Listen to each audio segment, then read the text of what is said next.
Me and Mike are kind of like close in the same area. A couple. He was a neighbor just up the street from me. Yeah.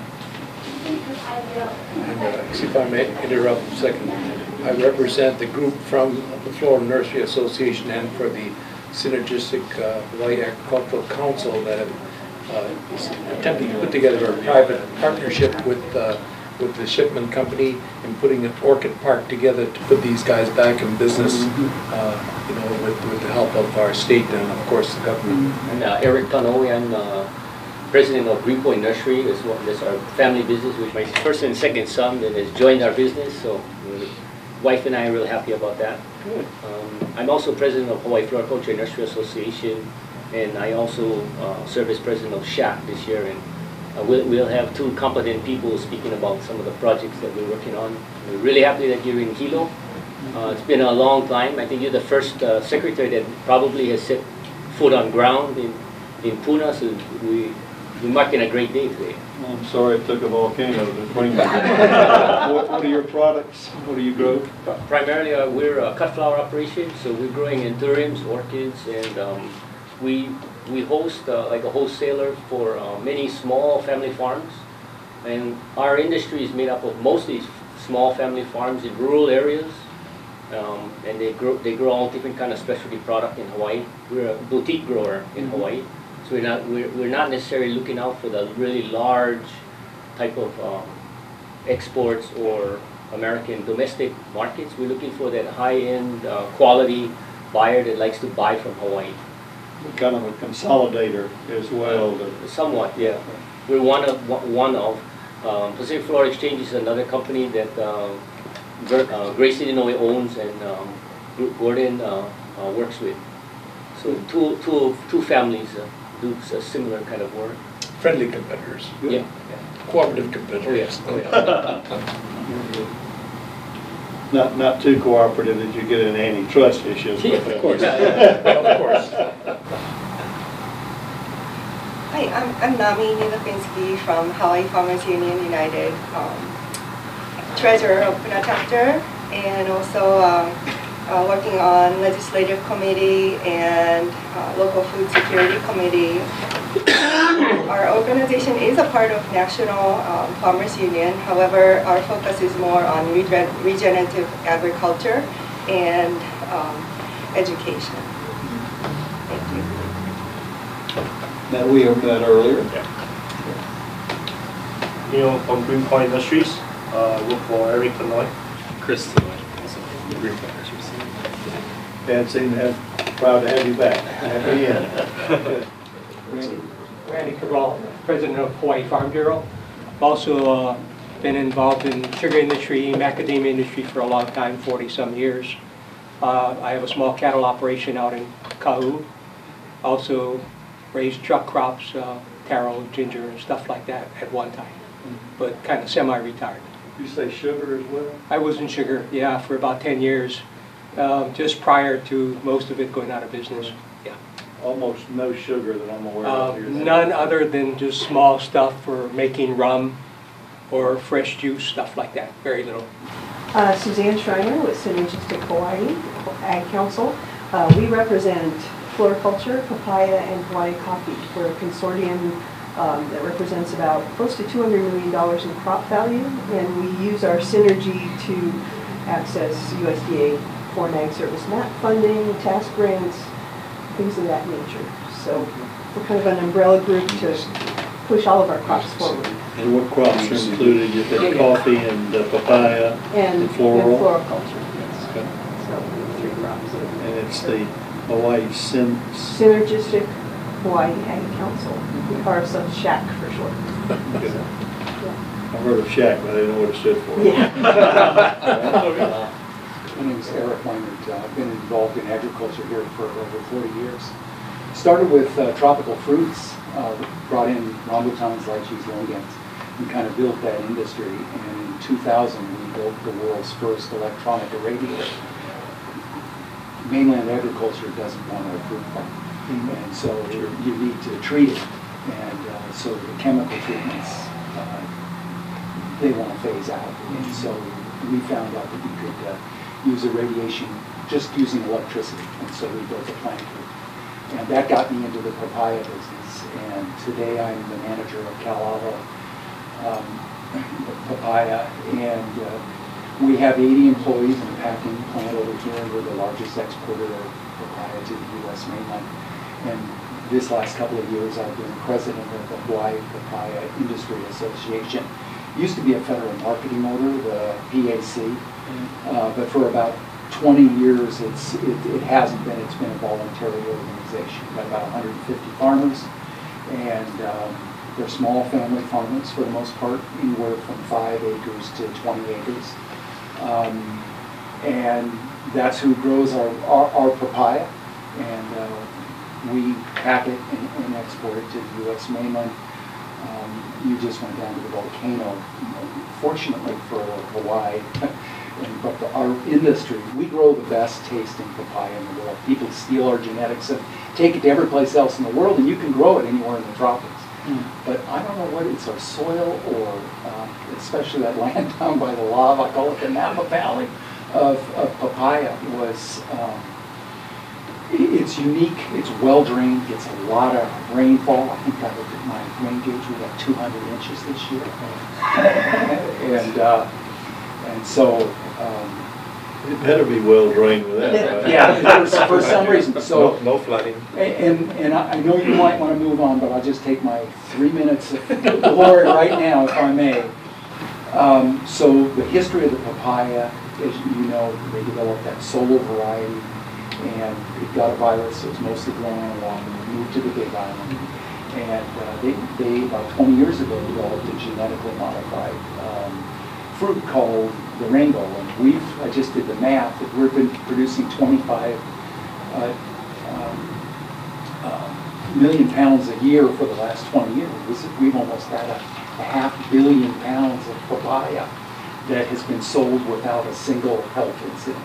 We were GMO for the right reasons before it became controversy. But our big problem today is that. So we did this funny little ad to show that we're having to say we're GMO and we're proud of it, versus everybody else seems to want to hide from that right now, and we're the story that wants to tell. Happy to say.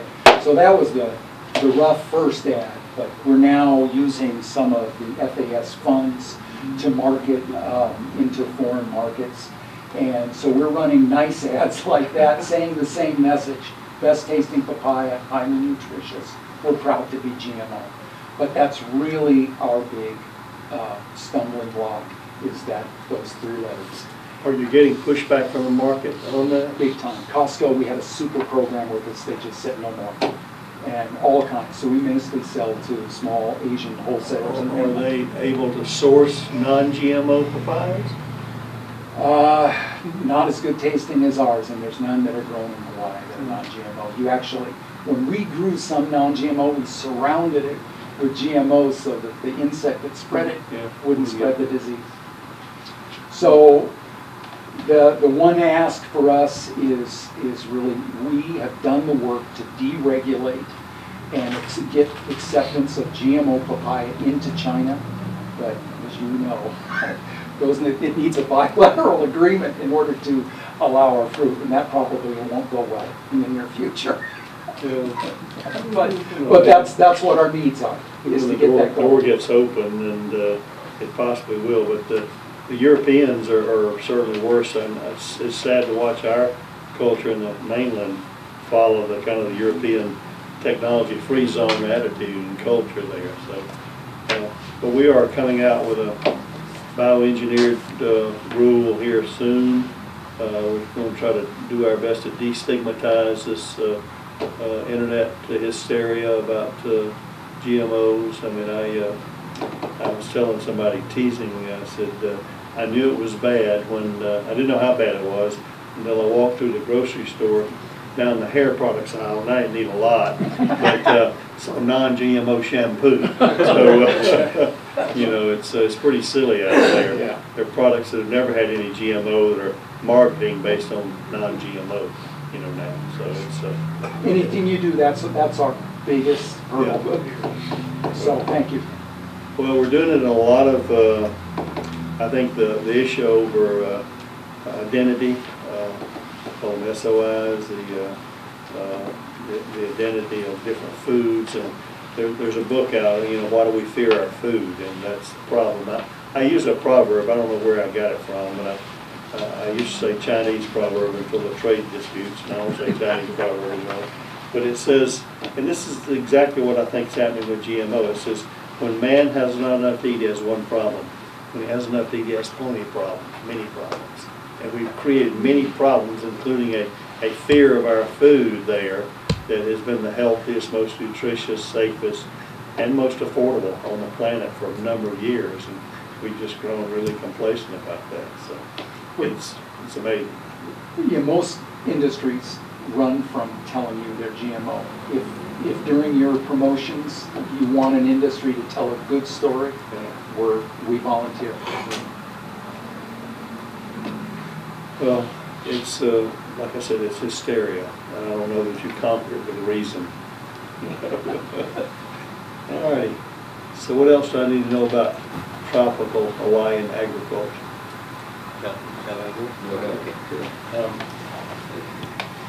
Hawaii Floriculture and Nursery Association is made up of a little over 300 growers, and these are the commercial growers. We have about 1,000 growers that grow flowers, plants in Hawaii. We're all small, so we don't have large R&D budgets. We don't have large laboratories in our backyards. We've been working, number one, with CTAR on a conventional breeding program. It's our land-grant college in Honolulu. They're doing a fantastic job with producing an average of about one variety a year for the last 40 years. If we didn't have that conventional breeding program, we would probably be out of business today. The reason why is our industry is very fashion-oriented. Every year we got to come up with something new. So we try and come up with a new anthurium, a new tropical flower, a new foliage every year. And it's tough. So sometimes you can breed it, and if you cannot breed it, then sometimes you got to scrounge it. You got to find it from someplace and bring it in. But that's what keeps our industry vibrant. We need to keep introducing new stuff to the market because the designers that we work with are looking for trendy things all the time. So some of the problems that cannot be solved with conventional research, we've been really doing very well with PBAR, your ARS facility, Pacific Basin Agriculture Research Center. Marissa Wall, the center director, is doing a really good job. They're in Hilo. They're just on Komohana, right by the University Park. Marissa Wall is doing a really good job. She's got a good team. She's inherited it from Dr. Gonzalez. So he was the original center director. So what I originally was hoping is that with the help of Gordon, we could solve the GMO problem with anthurium. We've been working on bacterial blight and a nematode problem on our anthurium for many, many years. The first test failed, but we learned a lot from that test. So the second, they went back to the drawing board, and what we recently heard was they look like they're going to have some good breakthroughs with transgenic anthurium, with bacterial blight, and against also bearing nematodes. So this is a little bit of write-up in a way. Is that work being done over here? Yes, sir. Yes. So I'll just leave you with this, and I have electronic files I can send you. I think where we are again is at the cusp of applying for the permits. So PBAR and I think CTAR, the university, the land grant, both work together. PBAR is going to apply for the permits, and that goes to the Department of Ag, I believe, to grow out. Who's going to apply for the permit? The ARS in Hilo. They apply for the permits through DOA, and then this is going to be the second time that we test. That means we're going to put anthurium plants in the ground for bacterial blight, and then we're also going to put anthurium plants in the ground for bearing nematode, and they're going to inoculate and re-inoculate and replicate it so that we can prove that it takes it. But they already confirmed in the lab that the transgenic has accepted the gene for these resistance or tolerance against these two pests.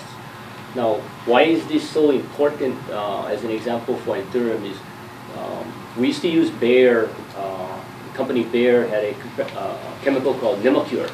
It's a nematicide, Sure. We can't use it anymore, so maybe 5-6 years now.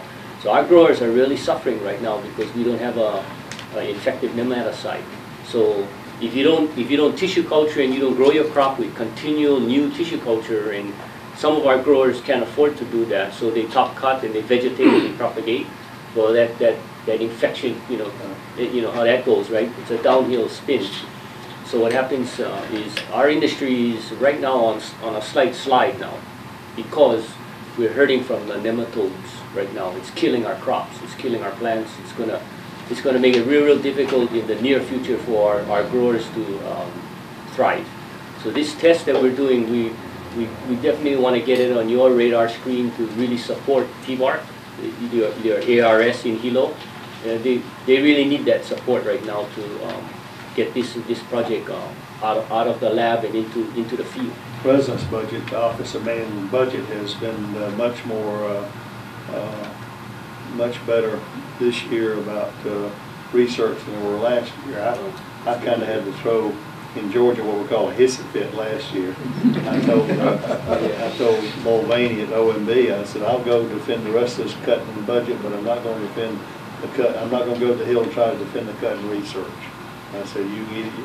I'll tell them they can call you. But and they finally put it back in. I put a good bit back in. Thank you. But it's even better this year on the research budget. So I can't address specifically this facility, but that's going to be the real salvation, just as you all are experiencing, you know, the nematode problem. We also have a bacterial blight that has affected our industry since the early 80s. If you grow tissue culture, that helps. If you have a good management practice, that helps. But eventually what happens is when the nematodes weaken the plant, then the bacterial blight comes in, so it's a combination punch. And so our growers have a double whammy going on right now. They're dealing with stuff under the ground, dealing with stuff above the ground right now.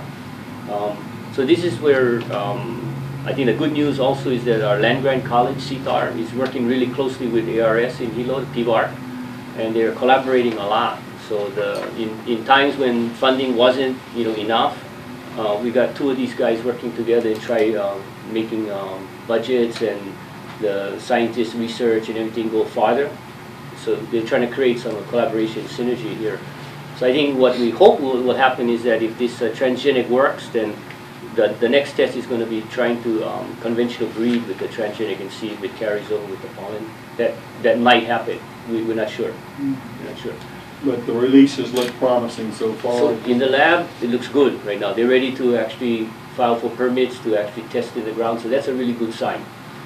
We've been at this for almost 10 years. 10 years, yeah. It's been a while. We were talking over on the Big Island at Larry's the other day that our university system on our land grants is not focused that much on agriculture. Is there a synergistic relationship between University of Hawaii and our ARS? Yes. I hear you're saying that. To my knowledge, yes, there is, and with Shaq, when Suzanne speaks, I think there's other projects that have collaboration going on. I think we have the right dean, sir, right now that's leading CTAR. We've got a good dean, Nick Comfort out of Florida. He's a good dean. He's very focused on extension work. He's very committed to production ag. What does CTAR stand for? College of Tropical Agriculture and Human Resources. Sorry. That's our acronyms in the state. Yeah, I knew what it was. I should know what the words were. So what it stood for. Okay. Who else? Do you want me to go? Okay. Yeah. All right. I have a couple of things to talk to you. One, I'd like to follow on to Eric's comments about the ARS facility here. We couldn't be more happy with them. Without the ARS facility here, we'd truly be at a loss. They allow us not just reach into their scientific base, but they pull a lot of mainland scientists into us. And they drive a lot of the CTAR research too. They fund a lot of the CTAR research. So I can't say enough good things about your staff there. So thank you for supporting them, and we hope you'll continue to support them. So thank you for supporting that science. I've worked with them closely through FAS programs, the Technical Assistance for Specialty Crops, which is a $7 million budget item. We've accessed funds, small amounts of funds over the years for papaya deregulation in Japan and China, for pest control with coffee. I'm a coffee farmer first. That task budget, it's a small part of the FAS budget. Of course, the MAP program we also use. MAP is funded through the statutory farm bill, but the task program is a line item executive order. We'd like to see you continue to just support that program. It's small, but for specialty crops, which are family-based crops. TASK stands for what? Technical assistance for specialty crops. It's to overcome issues that present trade barriers. For example, with coffee, 5 years ago, well, about 7 years ago, we got a coffee pest that was just destroyed our crop. We had a crop failure the year that it came in, ruined our yields, ruined our exportability on a crop that's worth a lot of money. We used a task grant to help fund educational programs and to help ARS find ways for us to solve the problem of the pest. And we've gone from a 40% infestation down to about a 12% infestation thanks to the technical assistance through your department. So we're very happy about that. One of the other issues, does that cover most of the MAP? Yeah, floriculture uses MAP funds. Papaya, you've seen the ad, but papaya uses in Canada. We're doing similar in Japan, trying to push the GM papaya extensively. So the MAP funds have been really good for us. We're hoping that farm bill gets signed soon, so we can access it. And I think it's a little plus up on the marketing assistance as well in the farm bill. Yeah. And we're lobbying our Congress folks to get that funding increased, as many ag states also are. So we know that's outside of your budgetary control, but we're trying to get you more money on the backside. Well, it is and it isn't. We have to demonstrate we're using it pretty effectively, and obviously I'm an everybody with skin in the game, so we love to participate with organizations and industries who want to help themselves in the marketing. And I'm not so much in the solo grants from a MAP perspective, but certainly want to participate in industries who will put some of their growers' dollars toward market growth and protection in that way. Right. And we do a pretty considerable cost share with that. Most of our farmers, as you've heard, are small, even on the coffee side, so we probably represent about 2,500 farm families through SHAC. What would be a revenue stream from the smaller growers? There's not a checkoff in these products, so what is a marketing promotion revenue stream? Membership in, for example, membership in HPIA or Hawaii Coffee Association, their dues. They also do fundraising to support the program. Voluntary support for the marketing, which is about 6.5 tenths of a cent on every pound of sold. And that kind of replaced the marketing order, federal marketing order? Yeah, but it's voluntary, but yes, it did. But good participation. Yes. So one of the other big issues we face in Hawaii, and we know this isn't just a Hawaiian issue, is we really struggle to get enough labor on our farms. And one of the barriers in Hawaii is our laborers need to fly to us from the mainland. And so even our green card holders get resistant to go through the airports because they're afraid they're going to face challenges with TSA.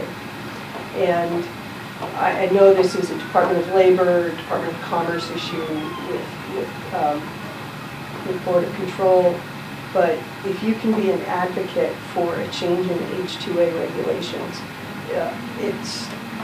we essentially have negative unemployment here in Hawaii. We have about 2% unemployment, which means we can't find anybody to work in the nurseries, we can't find anybody to work in the coffee fields. Our workers currently probably make on the coffee side about $25 an hour. Actually, it's really good pay at the end of the day. But no one wants to do it. And we butted up against the H-2A issue with housing is probably our primary barrier, because a lot of the Department of Labor standards, most of our farmers' houses don't even meet those standards. We have old houses here in Hawaii, and really tight rental market too, especially with the lava. So we would just ask that at cabinet meetings, if you could just elbow them and put a bug in their ear. Well, we're actually doing more than that. One of the ladies that we poached from Zippy's shop in American Farm Bureau is Christy Boswell, and she's been working on our H-2A issues for over a year and a half. We've developed a good relationship with DOL. You've got 3 agencies statutorily that are there. Homeland Security and the state's department has to actually do the visas, but we're coming out with a little better progress. We had hoped that Congress would have voted on the Goodlatte bill that would have relaxed a lot of these things and done that, done some helpful things. We are not able to address the adverse wage rate. I imagine that's pretty strong here.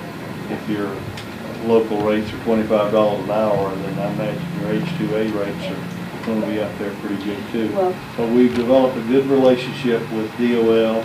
They're trying to make the regulations a little more workable. A little surprised the other day to find that Larry was using some H-2A workers over there.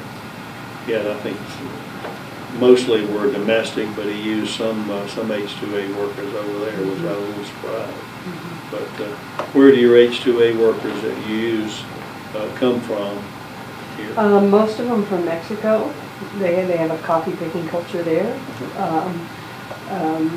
Some from Dominican Republic. I'm not sure with floriculture what. We're not very familiar with H-2A. We're not. I think we need to do more research and get into that program. I think also because we're hurting right now. It's holding us from expanding.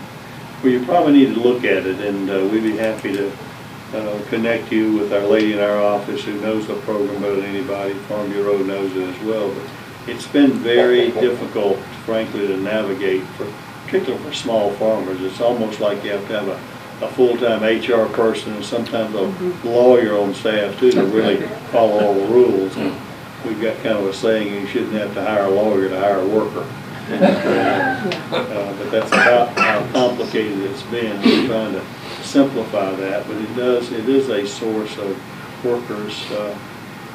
Is there much seasonality in the tropical environment here? Are you all seasonal, or is it, I guess seasonal probably more from demand perspective than anything else, or yes or no? I think yes and no.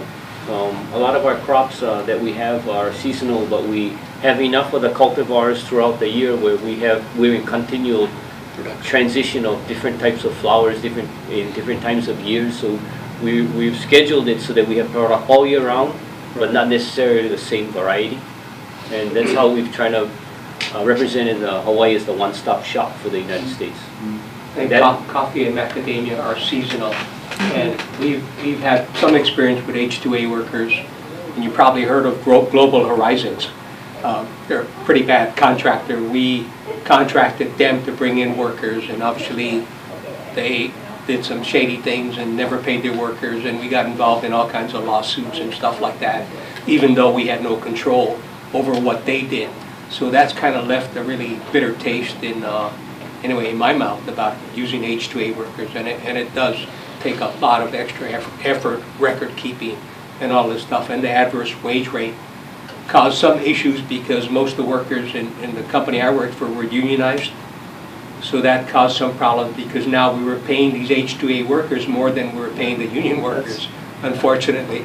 Well, that's really a big issue, and in the States we're running into that where the domestic workers, the ones you find, may have been there for a long time, they're happy with what they were making, and the adverse wage rate comes in there and just disrupts that. And we're working on, the Department of Labor wants to segment rather than just having one category. They want to segment what people are doing, but it's created some disruption in that. Anytime you mandate what somebody needs to be paid, then you're going to disrupt that. And housing is such a big issue here, not only for if you brought in H-2A workers, but just for ag workers, period. The cost of housing is huge, and I'm not sure how we overcome that. You know, Oahu average home price is what, 700,000? And here I think the prices have gone up substantially, except in the Puna area where you saw the lava, but it's a tough nut to crack. Well, in housing, the concern is that even our county, if we try to take a 40-foot container and customize it for living quarters, we couldn't get a permit. Like Suzanne said, some of the houses the farmers live in wouldn't pass the H-2A regulations. Yeah, and they don't allow mobile homes here, so that's another issue. So we got some work cut out for us right now. Yeah, it's limiting growth, and in the coffee industry, we're losing crop in the trees, which is always a sad way to... Because of lack of harvesters. Lack of harvesters, yeah. Coffee's still all hand-picked. On this island, yes. On Oahu and Kauai, they do have mechanical pickers. It's a lot flatter, and the grade of coffee is lower. The mechanical pickers strip a lot of unripe crop, which makes it lowers the crop value. So for a high dollar Kona and Ka'u crops, it's going to be hand-picked in the near future. So, invasive species is a huge problem for Hawaii. And obviously you come on the airplane, you fill out a little piece of paper and that's it. There's no inspection coming into the state. I mean, Scott, that's a huge problem for DOA. You know, we've got little fire ant, coqui frog, we've got macadamia felted cocksit, coffee berry borer. They've all come in. What do we get, three a month or something like that? Well, we're averaging like one every other day. So it's huge, a huge problem. And it's all this additional cost now for the farmers to deal with that year-round, right? There's no winter to pull back the population. There's no natural predators. Huge issue for us. And another is endangered species. Hawaii is probably top in the world as far as endangered species. And we have problems with nene in our taro growers, and we're not allowed to do anything to scare them off. We can't put up fencing, owls or fencing or anything to control them. So they've actually put farmers out of business because they can't deal with it. Yeah, I was hoping to export you all some feral hogs. I already got some of those. Yeah, that's another huge problem for Hawaii. Feral hogs now have pretty much impacted almost every farmer in the state. And they're calling them my hogs. Well, your hogs, I'm like, oh, they're not ours, they're everybody's. Every day I have to make an inspection of our farm, and I've got to repair areas where they create a problem. Yeah. Even in the floriculture. Even in floriculture, yeah. Really? Absolutely. If there's cut grass, they're cutting. Especially right now, no fruit in the forest or somewhere, they really like that sour grass. If you blow your lawnmower clippings on the edge of the yard or you're mowing a field, they're right behind you that evening. Is it that really? Yeah. And the worst thing here is with our deal, you know, it's not just sandy loam you can smooth back out. They're turning up football-sized rocks, and then you try to mow the field to use less spray, and you blow the gearbox right off the mower. I don't want to make light of it. Obviously, it's a huge task for APHIS, and while it's just filling out a slip, we don't. My family that came over said most of their suitcases had been looked at for USDA notices and gone through in that way. So I think they're doing a pretty good job in that way. But you know, it's a lot of people coming and going. It's really difficult to keep everything out. But we're training our little airport dogs to sniff out things that shouldn't be here. So a lot of the same issues we heard on Oahu the other day, Mr. Secretary. ARS is integral. And you know, to your question about the working relationship with the university, with the land-grant university, it's excellent. Their problem is getting money out of their system. So that's internal to the Manoa campus. And the College of Agriculture is just not getting the funding levels they need. And like many states, their extension service have declined over time. You know, and I know most of these problems aren't unique for you. You hear about labor every place you go, and you hear about invasive species. Ours are slightly different, but there are problems. And so ARS is definitely integral. And so keeping that funding level there, and I know you'll do all you can.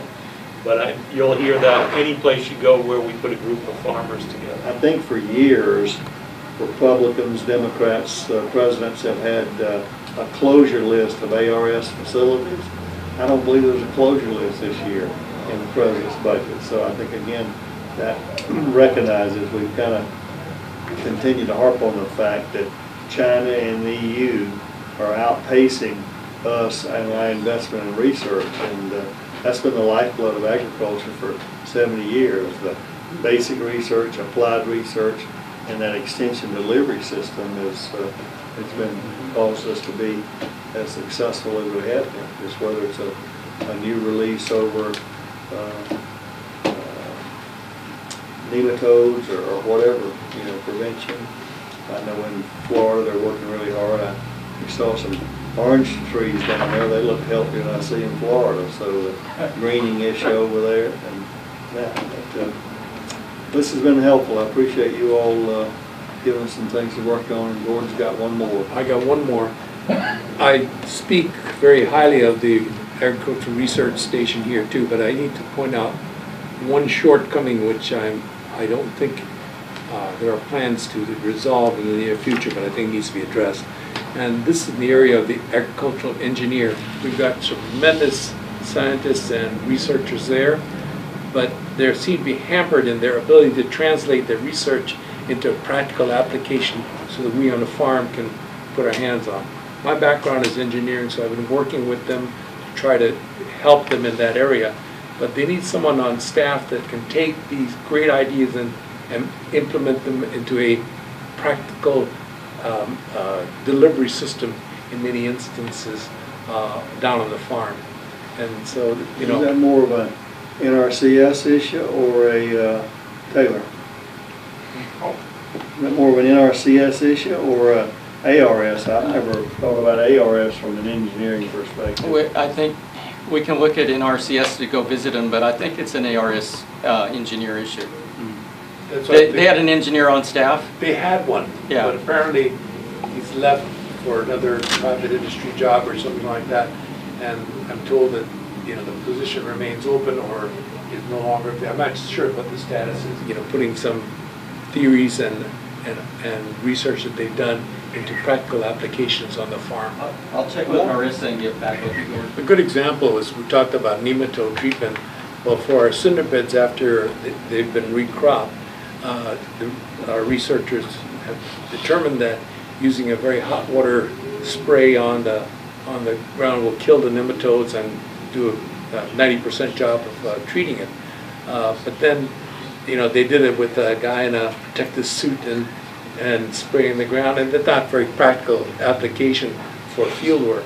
And so we're trying to dream up a delivery system where a little cart with a reel on the spray that could be pulled along the beds, which I know in my mind can be done.